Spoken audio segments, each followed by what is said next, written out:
Hey fans of Catholic Link, how you doing? My name's Isaac, I'm in sunny London right now. I'm just here to talk to you about a great project that's starting up over on the site soon. So in March I was the representative for England and Wales to the pre-synod meeting on vocation and youth and the faith. So it was an international gathering of 300 young people, and it was with Pope Francis. It was called by for him.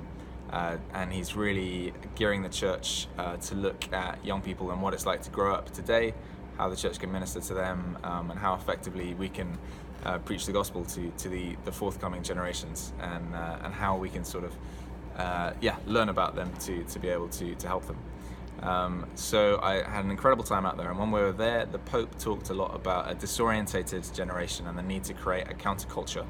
And he said that young people were able to do that, were able to create culture, and he really saw them as a prophetic voice in the church, as a voice that could really bring the reality of what's going on to the rest of the church. So I did a lot of writing when I was out there, and it was a really extraordinary experience, but I came away from it thinking about all these really real things that we had talked about and that the Pope had brought into the conversation, and the ways that we were disorientated. And I realized that it started to feel like we were a really unique, it was a really unique time to grow up now, and that there were things that before were not an issue. So I came away, with these things that in a global meeting we had really all been saying, we had all found the same common things to be problematic. So it was things like social media and pornography, just talking about the internet and these things that just didn't exist before, and the way that we relate to each other and the way that those things shape our neurology and all of that. And then in terms of our human relationships, how dating culture has really changed, how the practices around dating have changed, how technology has affected that with things like Tinder, stuff like that, and what that does. And then the family as well, how it's there used to be a typical family, and now there's so many ways, nowadays it's sort of, before if you ask people what kind of family they had, they'd usually say two parents and they were growing up in that home.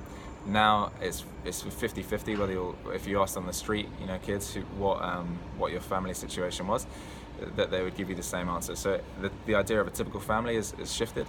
How do we speak into that? What's going on there? And then the same with sort of moral relativism, the idea that objective truth is no longer a thing, and that you do your own thing. And then we're looking at society again, looking at truth and all of those things. Mistrust in institutions was a big one that people talked about, and then looking at what the church can do with these things and the formation of young people, and how best to reach them. So these were sort of the unifying problems that we could see all over. And I really thought, if young people are saying all of these things are their problems, why are they an issue? So what's going on there? And is it unique? And how can the church speak into those things? So those are the questions that were really interesting to me, and they began to sort of set themselves up as a series of articles in my brain. And then I thought, well, I should talk to Catholic Link about this, because they're great and I love them. So I sent them an email, and they said they were really interested in running them. So I got researching and I got writing, and it's going to be a series of 8 articles, basically on the different ways that growing up now as a millennial or as someone from Generation Z, born from 98 on, how strange it is to grow up now, how disorientating it is, how looking at the shift between generations, and then trying to have a constructive conversation about these things, and to look at what we can do about it.